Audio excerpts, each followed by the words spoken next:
किसी को नहीं छोड़ूंगा। इलेक्शन को रिग किया। इस्टेब्लिशमेंट अदलिया के कुछ लोग भी बुरी तरह मुलव्वस थे। मोहसिन नकवी साहब नया अहदा जो चाहेंगे उनको मिल जाएगा। इस वक्त जो सियासी सूरत हाल है यकीनन वो। अस्सलाम वालेकुम नाज़रीन कराम, मैं हूं अब्दुल बासित स्वाति और आप देख रहे हैं मेरा डिजिटल चैनल। राना सनाउल्लाह की इंतहाई अहम प्रेस कॉन्फ्रेंस, आप ये वीडियो देखिए फिर इस पर डिटेल में बात करते हैं। नहीं मिल सका और कुछ सियासी जमातें और रहनुमा जो हैं वो इलेक्शन के नताइज को तस्लीम करके पार्लियामेंट में तो मौजूद हैं और पार्लिमानी प्रोसेस के जो मराहिल हैं उनको भी अदा कर रहे हैं, मुराद भी हासिल कर रहे हैं।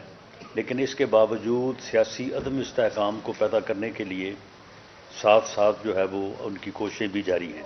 मुल्क इस वक्त मुआशी दलदल में धंसा हुआ है और ये सियासी अदम इस्तेहकाम और ये मुआशी सूरत हाल जो है, लेकिन बदकिस्मती से 17-18 में इस्टेब्लिशमेंट, उस वक्त की इस्टेब्लिशमेंट जिसमें अदलिया के कुछ लोग भी जो है वो बहुत बुरी तरह मुलव्वस थे, उन्होंने एक प्रोजेक्ट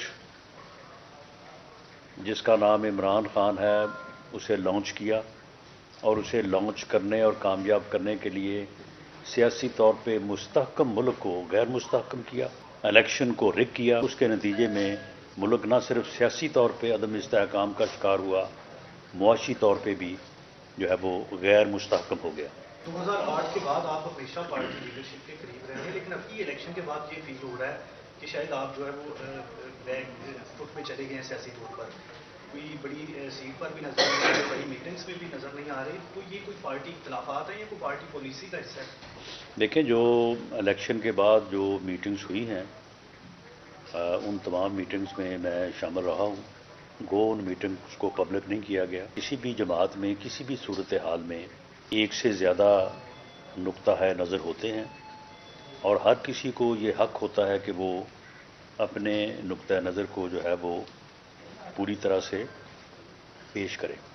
बाकी जहाँ तक गवर्नमेंट पोजीशन है उसमें एक मेरा नुक्ता नज़र है कि किसी भी इलेक्शन के नतीजे में जो पार्लिमानी पार्टी वजूद में आए, पार्लिमानी पार्टी के मेंबर्स को जो कि इलेक्टेड मेंबर्स होते हैं, हुकूमती ज़िम्मेदारियाँ और अहदे जो है वो उन्हीं को वो मिलने चाहिए और उनको परफॉर्म करना चाहिए। आज जो हुकूमत का स्ट्रक्चर खड़ा है इसके ऊपर भी कहा जा रहा है कि प्रो एस्टेब्लिशमेंट गवर्नमेंट है, क्योंकि आज़ाद उम्मीदवार जो सेनेटर्स हैं वो जीत रहे हैं। तो क्या देखते हैं कि इस तरह सियासी इस्तेहकाम आ जाएगा जब तक एस्टेब्लिशमेंट का रोल खत्म नहीं होगा? कैसे इस्तेहकाम आएगा? देखिए, इस्टेब्लिशमेंट का रोल तो खैर दुनिया में कहीं भी जो है वो ख़त्म ना हुआ है ना होगा। इस्टेब्लिशमेंट का एक अपना रोल रहता है, लेकिन उस रोल में जो है वो आइन और कानून और जमहूरी तकाज़ों के मुताबिक जैसे जैसे बेहतरी होती चली जाती है वैसे वैसे जो है वो जमहूरी निज़ाम जो है वो मजबूत होता जाता है। इस्टेब्लिशमेंट जो है वो जो इस्टेब्लिशमेंट 10-11 में थी वो 17-18 में नहीं थी। जो अदालती निज़ाम मुल्क में मौजूद है, हमें अगर सज़ाएँ मिली तो इन्हीं अदालतों से मिली और उसके बाद फिर अल्लाह ताला के फजल से अगर रिलीफ मिला तो भी इन्हीं अदालतों से मिला। तो आइन और कानून के मुताबिक जो अदालतें कायम हैं, जो सिस्टम कायम है, उसी से जो है वो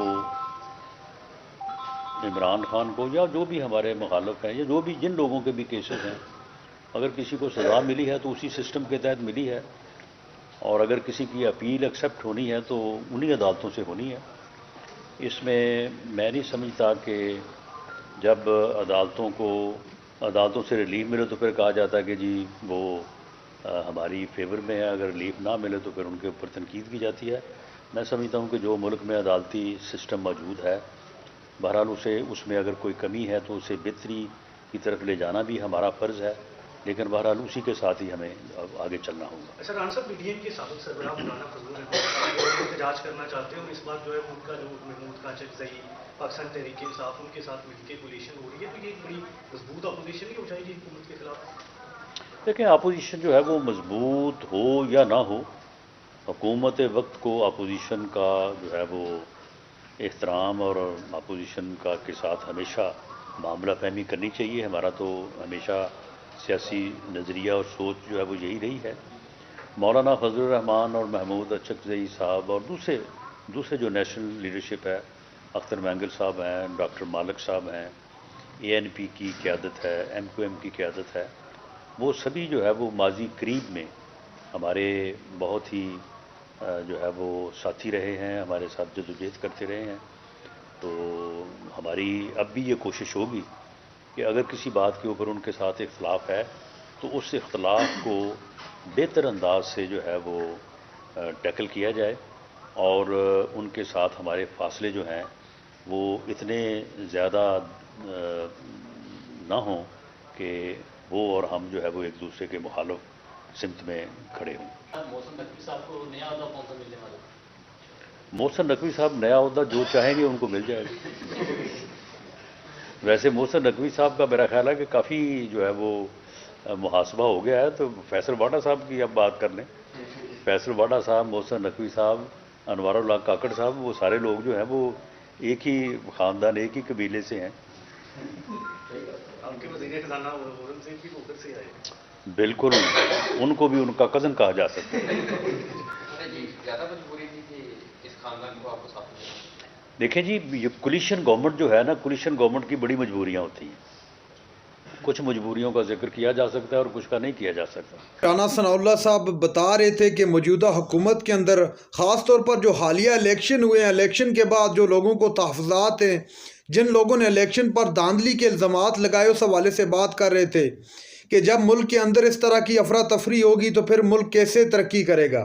ناظرین کرام، اس سے پہلے رانا ثناء اللہ اور پارٹی کے درمیان اختلاف کی خبریں بھی سامنے آئی، اور یہ بھی کہا جا رہا تھا کہ رانا ثناء اللہ ہو سکتا ہے استعفیٰ دے دیں اور بہت بڑا استعفیٰ جلد سامنے آ جائے. اور عید کے موقع پر اتنی بڑی پریس کانفرنس، صحافی کی جانب سے سوال بھی کیا گیا کہ رانا صاحب، آپ اور پارٹی کے درمیان اختلاف کی خبریں سامنے آ رہی ہیں، اس پر کیا کہیں گے؟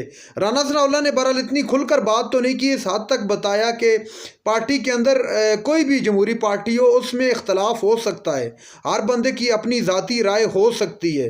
ناظرین کرام، رانا ثناء اللہ سابق وزیر داخلہ پاکستان رہ چکے ہیں، لیکن اس مرتبہ رانا ثناء اللہ کی جگہ محسن نقوی جو ہیں ان کو وزیر داخلہ بنا دیا گیا، اور رانا ثناء اللہ کو نہیں بنائے گا. سینیٹر کے لیے بھی جناب محسن نقوی صاحب کو ہی نامزد کیا گیا مسلم لیگ نون کی جانب سے، جس کے بعد پارٹی کے اندر کافی اختلاف کی خبریں سامنے آ رہی تھی، اور رانا ثناء اللہ صاحب پارٹی سے جدا دکھائی دے رہے تھے. لگ رہا تھا کہ یہ ابھی پریس کانفرنس کریں گے اور بولیں گے کہ یہ کیا ہو رہا ہے میرے ساتھ، یہ کیوں ہو رہا ہے، کیونکہ الیکشن میں ان کو ناکامی تو ہوئی، لیکن دوسری جانب ان کو مسلم لیگ نون چاہتی تو کہیں پر بھی لگا سکتی تھی، لیکن ان کو ابھی تک نہیں لگایا گیا اس حوالے سے. اور ابھی جو سب سے بڑا معاملہ یا جو سب سے بڑا ایشو ہے وہ یہ ہے کہ اس وقت IMF کے پروگرام میں پاکستان نے جانا ہے، اور اس پروگرام نے ہی طے کرنا ہے پاکستان کی سمت کو. ناظرین اکرام، یہ تھی آج کی ہماری ویڈیو. چینل پر جو نئے چینل کو سبسکرائب کر لیں. اگلی ویڈیو تک کے لیے اللہ حافظ.